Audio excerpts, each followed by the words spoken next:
So we're on the Escanaba River, about 20 miles northwest of Escanaba, Michigan. We're targeting brown trout. There's a chance for both smallmouth and walleye in here. Tim Shultz, part-time guide in the Upper Peninsula of Michigan. Brad and I have been friends for 20 years, and I do some work for him at Rivers North Guide Service. So this is classic guide material. How many days a year do you guide? Not that many.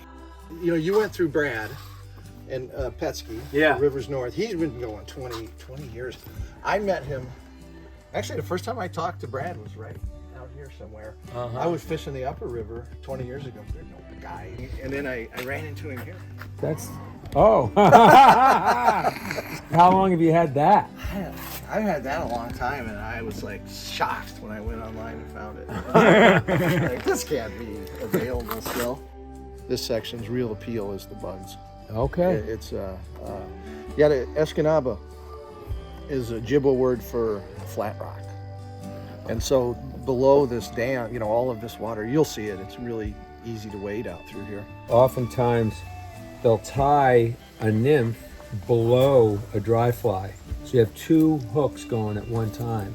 The dry fly acts kind of like a bobber, and it holds that nymph just off the bottom oftentimes. And sometimes you get two fish in one hit. We're going, but let's go down here.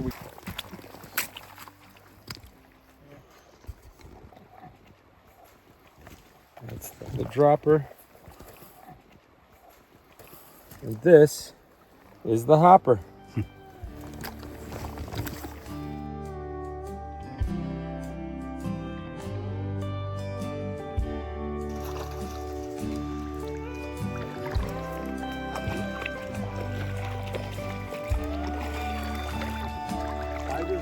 The tug is the drug, baby. The tug is the drug.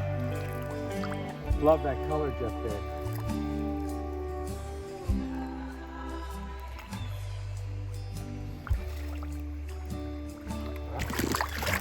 Oh. Beautiful. Oh.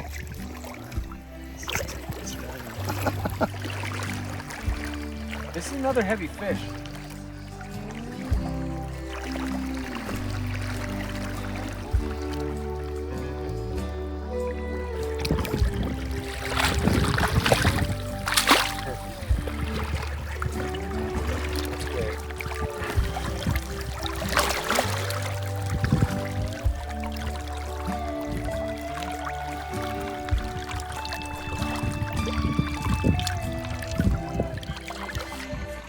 Rainbow? Could be. Watch where you walk. Because, the rainbow. Jeff, coming right at you. Oh. See, watch the ledge here. The bamboo rainbow, baby. You got him.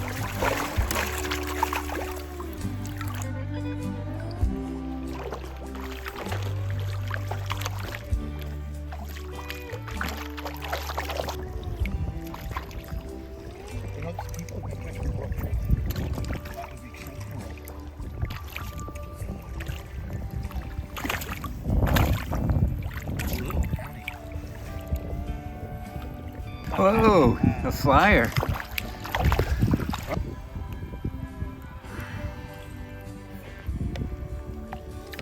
Good color.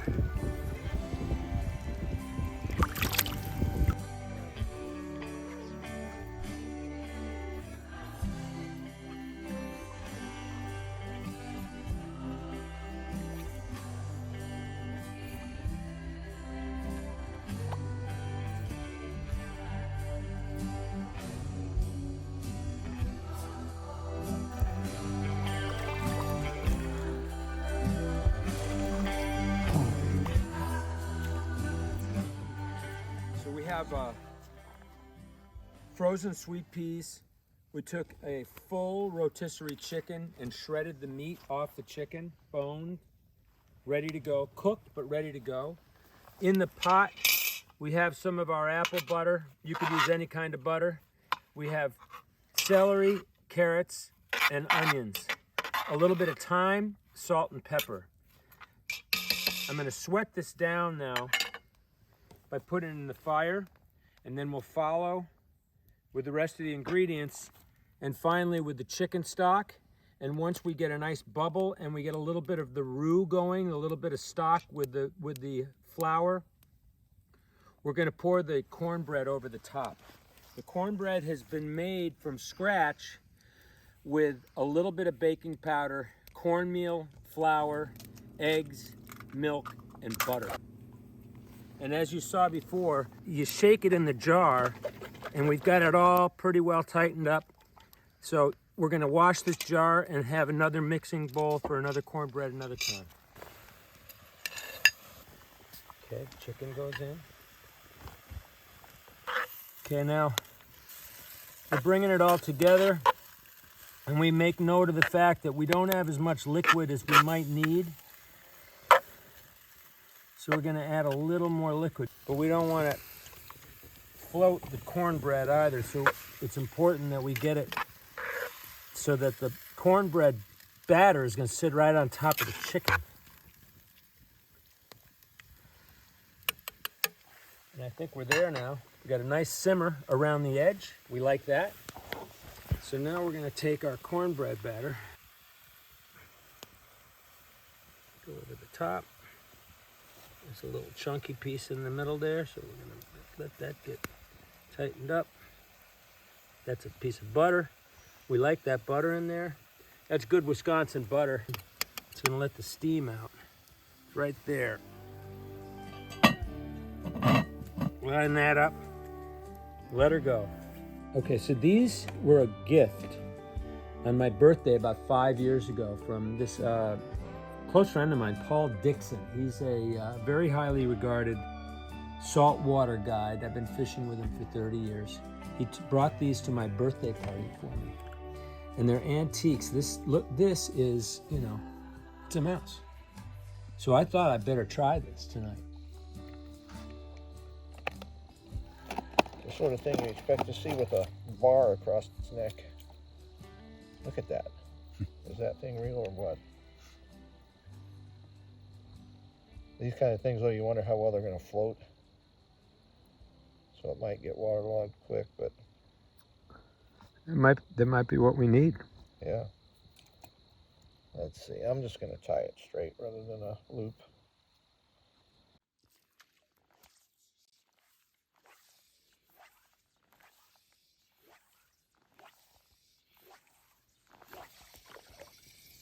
That's the shot. I think you're a little fish right here.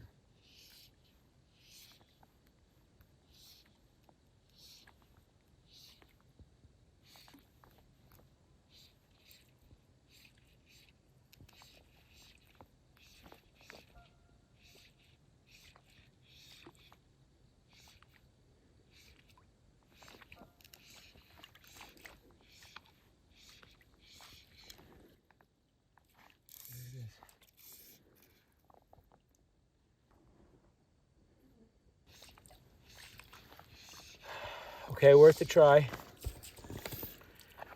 We got one hit on Dixon's Midnight Mouser. And I gotta say, I'm really glad I gave it a try.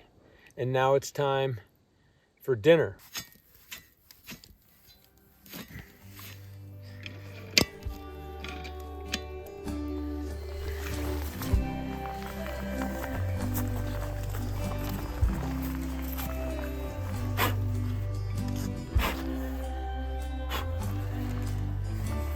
Smells pretty damn good.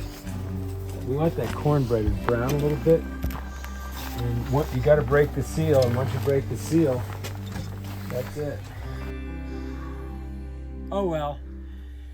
Got to get blanked on some part of your trip, right? Mousing 101. I am now ready for mousing 102, which I think we might do tomorrow night. The only thing is, you know, you got to do that with somebody who knows the river. You got to be confident on the bottom of the river, because if you fall at night, it's going to be an uncomfortable situation. Oh yeah. Oh yeah. That's what we're looking for. A little crispy on the edge, but Tim likes it brown. He likes the dark edge, the crispy edge. I think spinning it made a huge difference. Did it? If we had been here, spinning it one more time would have balanced it all out. But we're ready for a little dinner. Cornbread chicken pot pie on the Escanaba River. Thank you. Life is good.